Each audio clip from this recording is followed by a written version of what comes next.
أنا اسمي أحمد مازن محمد رشيد من سكان مدينة جنين، قيادي وكادر متقدم في حركة التحرير الوطني الفلسطيني فتح. أنا بشوف الدولة الفلسطينية إن شاء الله اللي ضحى كثير من الشهداء لإقامتها. أنا بحب إنها تكون دولة إلى حدود ومعابر وسيادة. بحب إنها تكون دولة خالية من المستوطنات، ما يكونش فيها ولا مستوطن، على حدود الرابع من حزيران 67 وما فيها القدس الشريف، طريق آمن لقطاع غزة.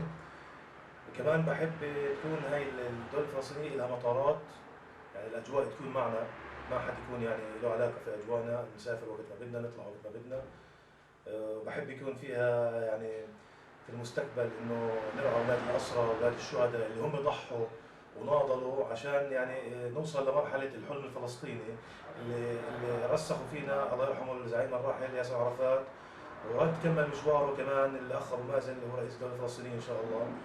وبحب كمان إنه يكون في هاي الدولة رعاية للتعليم ورعاية صحية كاملة، يعني يكون في مستشفيات متقدمة عندنا، يعني نستغني عن التحويلات الخارجية، يكون كل شيء موجود عندنا في هذا الوطن اللي يغطي احتياجات شعبنا الفلسطيني، اللي أنا يعني بأكد لكل العالم إنه الشعب بيستحق الحياة وناضل. يعني أنت بتحكي عن أكثر من 60 سنة وهو بناضل عشان يوصل للدولة الفلسطينية، فلازم تكون دولة يعني تقدم له كل الخدمات وتقدم له كل شيء موجود في أي دولة في العالم، يعني مثلنا مثل الشعوب الأوروبية، مثلنا مثل الأمريكان، مثل يعني قانوننا في شعوبنا في الشعوب اللي عايشة.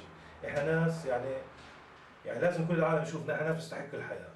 يعني بديش أحكي لك، يعني إحنا تعرضنا لكثير من المآسي، للنكسات. عام 48 اليهود أخذوا أراضينا، وعام 67 كملوا على الباقي، وصارت انتفاضة 86 وهلا احنا طلعنا من انتفاضة الأقصى اللي بتصور إنه لازم تجي من الدولة الفلسطينية عشان صار عندنا يعني عدد هائل من الشهداء وعدد هائل من الأسرى، والعالم بتفرج، بس بتصور إنه مش راح يقدر يضل يتفرج، لازم يوقف معنا حتى ناخذ هاي حقوقنا.